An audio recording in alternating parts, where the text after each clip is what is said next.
Nebraska. Mr. Fortenberry for 5 minutes.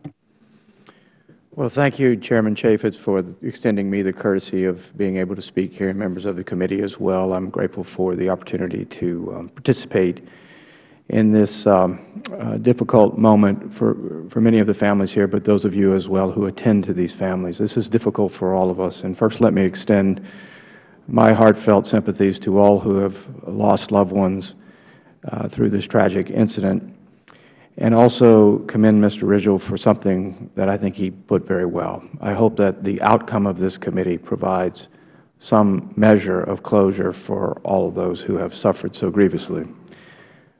In late summer of 2011, my office, I was notified that a young man from South Sioux City, Nebraska, had been killed. His name was John Douangdara. John was a first-generation American. His parents had fled communism in Laos and come to the United States in 1975 to rebuild their lives. They're good Americans. And their son, after high school, like so many other Americans, right after 9/11, joined the Navy. This was his 5th tour of duty, and John had a specialty. He had an assault dog, a specialty with an assault dog, whose name was Bart, who happened to be on this helicopter as well and was also killed. The family was kind enough to ask me to speak at the memorial service there in South Sioux City, and then kind enough again, even though this is no longer in my congressional district because of the lines have changed, to invite me back on Memorial Day last year for the unveiling of a statue of John and his dog Bart at the park there in South Sioux City.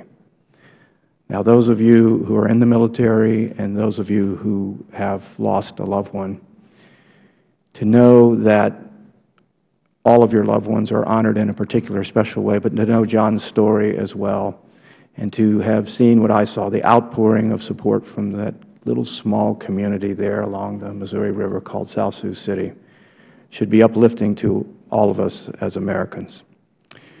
I did only have one brief question, and it's a sensitive issue, but I would like to get a little bit more clarity on it. You mentioned the memorial service that took place immediately after the incident. Were there insulting remarks made by an Afghan cleric there? Thank you, Congressman. The 3 people spoke at the ceremony that you're asking about.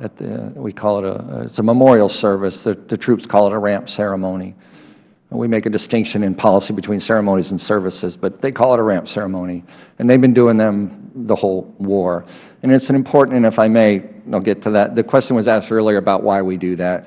The troops are in the battlefield, and they're continuing the fight.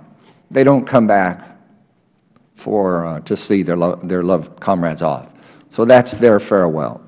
They are filmed, and they're filmed for the purpose of providing those to the families. They're filmed by that organization at the commander's discretion at that time within policy. As you heard, the policy has been changed by CENTCOM in 2013. But they're done so for the families, and they provide that to them as a memento of what they did downrange. 3 people spoke. The commander of our Special Operations Task Force, a U.S. military chaplain, and the 3rd gentleman, that get to your question, is an Afghan. He's a colonel. He's the commander of the Afghan unit that we work with. He's been working with us in a very trusted, close, and cooperative way for several years. I believe now, he's still there. It started, I believe, in 2009. He accounts for those special troops that are assigned to our task force. And as I mentioned, they come out of the other forces. We run a special selection and a vetting and a training program for them. He's the one that spoke. There's no other one that spoke. I don't speak Arabic. I'm not a religious scholar. We have had people in our government listen to what he was saying. I am told, again, not my authority, that there are verses that he's citing. He is commemorating the fallen, all of the fallen. There are some interpretations I've seen on the Internet that he is condemning the Americans, the infidels. Again, it's not my expertise, but what we have been told on good authority is he is commemorating all of our falling and condemning the enemy.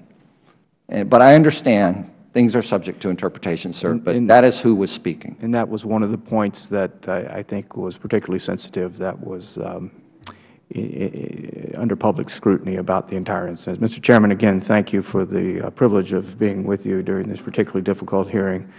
Let me just conclude that I'm not here on behalf of the Douangdara family. I just got to know them, and I wanted in some small measure to honor John's life. He was dedicated to his community. He was a warrior. John was an American. Thank the gentleman. I thank both of you for your participation and your heart and caring. So we'll now recognize the gentlewoman from New